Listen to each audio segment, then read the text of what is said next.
আসসালামু আলাইকুম রহমতুল্লাহ। মওদুদি আকিদা বা মওদুদিবাদ এগুলো নিয়ে আমরা অনেক কথা শুনি। তো সাম্প্রতিক আমরা আরেকটা জিনিস দেখেছি যে মাওলানা আলী হাসান ওসামা, যিনি খুবই আলোচিত সমালোচিত অনেক ক্ষেত্রেই, তিনি একটি বই লিখেছেন, যে বইটিতে যিনি শিরোনাম দিয়েছেন যে মাওলানা মওদুদির কলমে জামাত ইসলামের আকিদা। তো এই বইটির প্রেস ক্লাবে মূলক উন্মোচন হয়েছে, আপনারা অনেকেই জেনেছেন। তো এই বইটি নিয়ে আসলে যতটুকু আলাপ আলোচনা হচ্ছে, তার বাইরে কিছু জিনিস নিয়ে আলোচনা হচ্ছে বেশি। তো এটা আমি একটু, যেহেতু ওই প্রোগ্রামটাতে আমি ছিলাম, তো আপনাদের কিছু বলার চেষ্টা করি কী ঘটেছে ওখানে। তো ওই অনুষ্ঠানটাতে, মোড়ক উন্মোচন অনুষ্ঠানে অনেক স্কলাররা ছিলেন, ইসলামিক স্কলাররা ছিলেন, রাজনৈতিক ব্যক্তিবর্গ ছিলেন, সাংবাদিক ছিলেন, এবং নানান মতের পথের মানুষ সেখানে ছিলেন। তো প্রথম যে কথা সেটা হচ্ছে যে আমি যতটুকু দেখেছি এখানে যারা জামাতের, যেমন ধরেন যে নায়েবে আমির ছিলেন অধ্যাপক মুজিবুর রহমান এমপি, তো তিনি তার কথা যেটা বলেছেন যে জামাত ইসলামের আসলে আলাদা কোনো আকিদা নাই। জামাত ইসলামের আকিদা সেটাই যেটা আহলে সুন্নাত ওয়াল জামাতের আকিদা। তিনি একটা হাদিস কোট করেছেন, যেটা আল্লাহ রাসূল সাল্লাল্লাহু আলাইহি ওয়াসাল্লাম বলেছেন যে দুইটা বিষয় রেখে গিয়েছেন, আল কোরআন এবং রাসূলের সুন্নাহ, এই দুইটাকে আঁকড়ে ধরার জন্য বলেছেন। উনি এই কথাই বলেছেন। তারপর অন্য যারা আলেম উলামা ছিলেন সেখানে প্রত্যেকের কথা একটাই ছিল যে জামাতে ইসলামের আলাদা কোনো আকিদা নাই। জামাত ইসলামের আকিদা আহলে সুন্নাত ওয়াল জামাতের আকিদা। তো সেই জায়গা থেকে এই বইটাতে যে সমস্ত বিষয় নিয়ে আলোচনা হয়েছে, তো আপনারা যদি বইটা না পড়েন তাহলে তো বুঝতে পারবেন না। সুতরাং একটা অনুষ্ঠান দেখেই সেখান থেকে আপনারা যদি অনেক কিছু ত্রুটি বের করার চেষ্টা করেন, বইয়ের যে মূল বিষয়বস্তু সেটার আলোচনায় না গিয়ে, যখন আমরা দেখি যে একজন খুবই পরিচিত একজন আলেম, তিনি কওমি ব্যাকগ্রাউন্ডের, যিনি একটা খুবই সিলি সমালোচনা করেছেন। সমালোচনা কি, উনি ফেসবুক পোস্ট করেছেন এবং খুব চিহ্নিত করে দিয়েছেন যে সেখানে নারীরা কেন বসে। বিষয়টা হচ্ছে যে যেহেতু প্রেস ক্লাব, আপনারা যারা প্রেস ক্লাব প্রোগ্রাম করেছেন দেখবেন যে সেখানে পুরুষ নারী অনেক সাংবাদিক থাকেন। তো স্বাভাবিকভাবে আমরা দেখি যে তাদের এই যে সাংবাদিকদেরকে তো আপনি বের করে দিতে পারবেন না, তাদের সংবাদ সংগ্রহ করতে আসছেন, ওনারা এক জায়গায় বসছেন।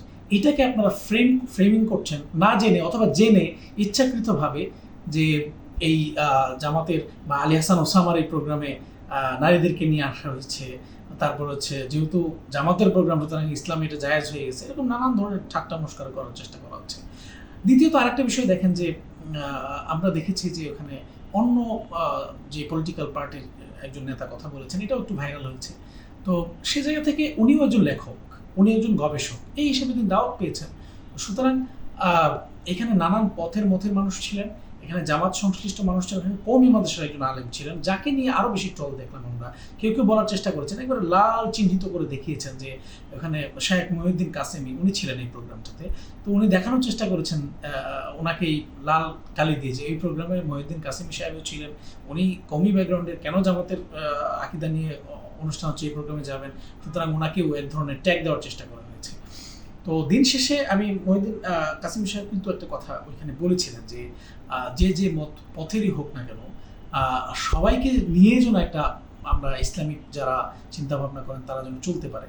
তো এই বিষয়গুলো আমরা আসলে খুবই সমালোচনার জন্য সমালোচনা করার যে পথ, সেটা থেকে বের হয়ে আসা উচিত।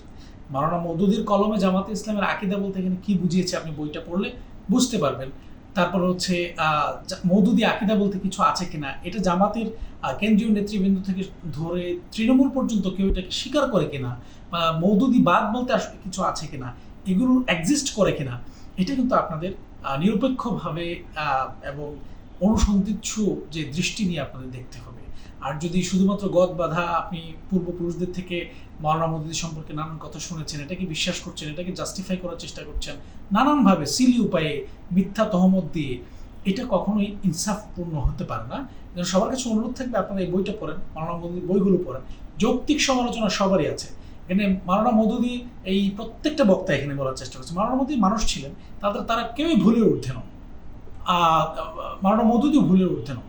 সে জায়গা থেকে তার সমালোচনা হতে পারে, যৌক্তিক সমালোচনা হতে পারে। তারপরে মাওলানা মওদুদিকে জামাত বা জামাত ইসলামী রাজনৈতিক দল হিসেবে, অথবা জামাতের আলেম যারা আছেন তারা কেউ ফিকার আলেম মানেন না, এটা বারংবার বলার চেষ্টা করা হয়েছে।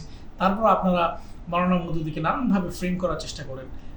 তারপরে হচ্ছে মাওলানা মওদুদিকে সাহাবা বিদ্বেষী, তারপর হচ্ছে ইসলাম বিদ্বেষী বলার চেষ্টা করা হয়েছে। এই বিষয়গুলো রিফিউট করে মাওলানা মওদুদির যে সমস্ত কথা লিখেছেন এগুলোকে একসাথে সংকলন করা হয়েছে আপনাদের যে প্রশ্নগুলো আছে সেগুলোর উত্তর দেওয়ার জন্য। সুতরাং আমার মনে হয় যে আপনারা বইটা পড়ে তারপর সমালোচনা করেন, সমালোচনার জায়গায় সমালোচনা করেন। শুধু সমালোচনার জন্য সমালোচনা করাটা আসলে কোনো যৌক্তিক এবং বোধসম্পন্ন মানুষের উচিত না। তাই আশা করবো আপনারা পড়বেন। আপনাদের কমেন্টগুলো জানতে চাই যে আপনারা যদি পড়ে থাকেন আপনাদের কমেন্টগুলো কী ছিল, আপনাদের চিন্তাগুলো কী ছিল। সমালোচনা করেন, পরামর্শ দেন, কিন্তু যৌক্তিকভাবে চিন্তাশীল মানুষের মতো এবং হৃদয়ে কোনো ধরনের অহংকার বা কোনো ধরনের বিদ্বেষ থেকে নয়, নিরপেক্ষভাবে চিন্তা করার চেষ্টা করেন। আল্লাহ আমাদের সবাইকে ভালো রাখুন। আসসালামু আলাইকুম ওয়া রাহমাতুল্লাহ।